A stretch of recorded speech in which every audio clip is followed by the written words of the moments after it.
अस्सलाम वालेकुम दोस्तों ये करोला क्रॉस हम लोगों ने पिछले साल ख़रीदी थी, तो अब इसका 1 साल कंप्लीट हो गया था अक्टूबर में।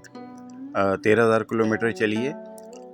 गाड़ी ठीक है, अच्छी है। कैपेसिटी इतनी ज़्यादा नहीं है इसमें। सामान 3 बैग अगर स्कूल के रखें तो फिर तंग हो जाती है जगह। लेकिन जो बड़ा धचका में लगा वो अभी साल पूरा होने से पहले ये हुआ कि बैटरी ने काम करना छोड़ दिया इसने।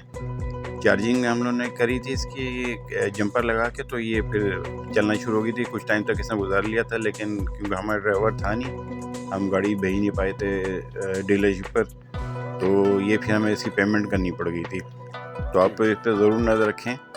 और गाड़ी वैसे अच्छी है, चलने वलने में भी ठीक है। और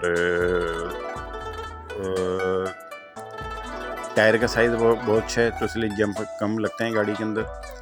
हारन बहुत पतला दुबला बेचारा, ऐसी आवाज़ मरियल सी है। और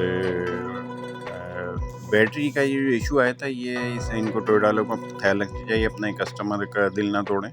ये लग रहा है कि लो स्टैंडर्ड बैटरी लगा रहे हैं लोग प्रॉफिट के चक्कर में। तो इसमें तो मेंटेनेंस फ्री अच्छे गाड़ी में बैटरी लगनी चाहिए। देखिए इसका भी दिल टूट गया। तो इस बैटरी पर ज़रूर नज़र रखें। लेकिन ये कि वक्त से पहले अगर होता है तो आपकी बचत हो जाएगी 1 साल के लिए बैटरी से।